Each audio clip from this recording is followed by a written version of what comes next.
everybody, I'm going to be talking to you about getting the COVID-19 vaccination. Or maybe some shoes. I don't know, you'll just have to find out. So first of all, why do we wear shoes? Here I've got 3 different types of shoes. We've got some flip-flops, which is probably what you wear for walking across the hot sand at the beach.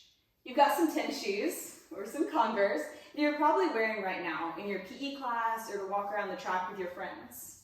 And then we've got some boots. These are good for hiking when maybe the trail has some gravel or some sharp rocks that you're afraid of stepping on. So these different types of shoes are for different levels of protection for your feet.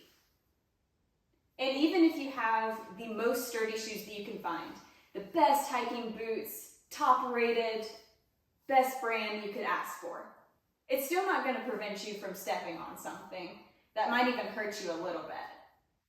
But it's going to protect you more than those flip-flops. If you step on a piece of glass in flip-flops, you could probably get hurt pretty bad. But in your hiking boots, you may not even feel it. So this is why you should consider getting the COVID-19 vaccine.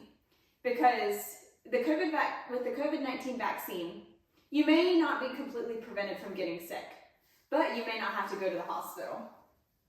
Here we have some data about how effective the vaccine is against being sent to the hospital. So here in the middle is about you guys' age, and we can see that in blue, within a few days to a couple months after getting the vaccine, it's pretty high. It's about 92% of kids your age who don't have to go to the hospital when they get COVID.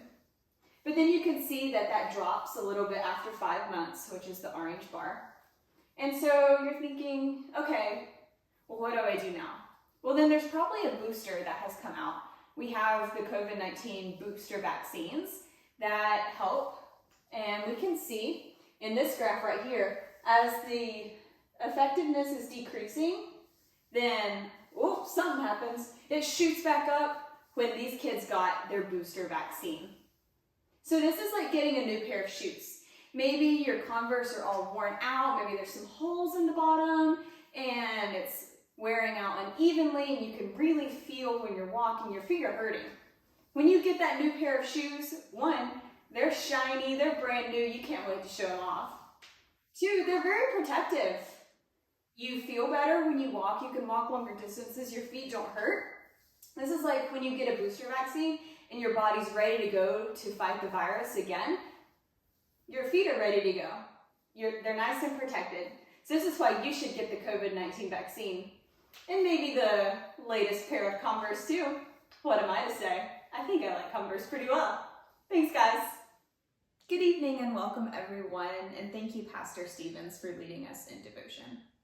When COVID-19 hit our community and I felt the disruptions in my daily life, I especially felt angry and confused and just hurt when I sat on the couch on Sunday mornings with my parents watching a live stream of our Sunday sermon with maybe 1 or 2 people to lead us in worship and sing. I felt hurt for myself because I couldn't see everyone and feel the love and the comfort and the joy of worshiping together as a collective. But I felt even more hurt for the elderly in our congregation, many of whom had no one left that they lived with, that they could worship with, and that they were all alone on Sundays when normally they had all of us. Because the church is not just the sermon, but the church is the congregation as the body of Christ. When I became eligible for the vaccination, I eagerly got in line. I got vaccinated for my family and friends, for my congregation, so we could all be together again. I want to return to this verse that Pastor Stevens referenced. Let each of you look not only to his own interests, but also to the interests of others. Admittedly, I was selfish. I at first didn't want to wait in a line of cars at the health department to receive my vaccine. I didn't want to face any potential side effects, maybe a sore arm or a headache. But these inconveniences are nothing compared to the impact that I was able to have. I protected myself and others. For my age group, this vaccine is 94% effective in keeping us out of the hospital. Seeing how overrun hospitals have been with the pandemic and hearing stories from people like my Sunday school teacher who work in healthcare, working longer and harder shifts every week. By protecting myself, I'm also protecting and helping others. We speak of faith the size of a mustard seed, and it grows and it expands and grows the body of Christ. Well, the small act of receiving a vaccine works in many of the same ways, growing and expanding health and protection for others. Here, out of the worst of the pandemic, we're finally able to worship together again, but it's just as important as ever to continue receiving the vaccine. Here's a photo of me after receiving my booster. That smile is out of excitement for this. Look at how my protection increased drastically with my booster dose. This is the vaccine efficacy. On the right, you can see those bars are much higher. I felt more confident surrounding myself with those I love again. Shaking hands with the Jones family after Sunday service, hugging dear Mrs. Sampson, and returning to school with my friends.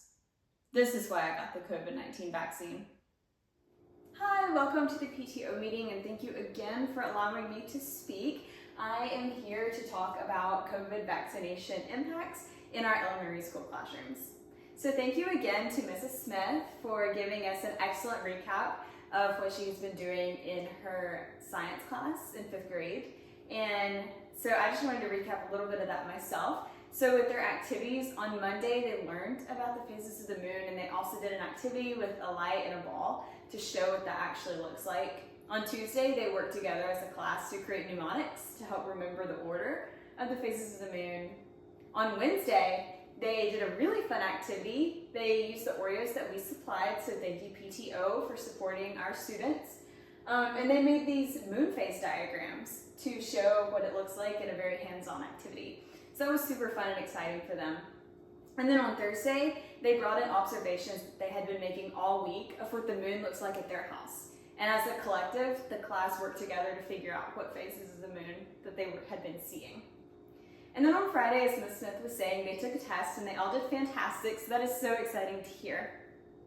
But I wanted to talk to you about maybe what it would look like if some students were out sick or they missed some of these activities, how that might look. So here is a chart based on a recent study from the CDC. This is actually for unvaccinated individuals who got COVID-19. You can see that for the duration, they had on average about 7 days with COVID. They spent 2 of those in bed, and then they missed on average about 24 hours of instructional time, which translates to about 3 school days. So think about missing 3 of those activities. Maybe the Oreos and the mnemonics and maybe the original instruction. Of course, there would be supplemental videos and readings and other activities provided for the child to do at home, but that's just not the same as getting that classroom experience. So what does the COVID vaccination change about this? Well, the biggest thing is it decreases the time in orange and in red. They can return to school quicker because they get better faster. On average, vaccinated individuals spent a little over half a day less in bed. So that fewer amount of time they spent in bed, they were able to feel better, get rejuvenated, and get back to school after they were not contagious. So maybe they only missed 2 days of school instead of 3. That extra activity might have a big difference in their performance on their tests. And so this is a really good reason to think about why we should get COVID vaccinations for our children, so we can keep them in school and do better on their tests.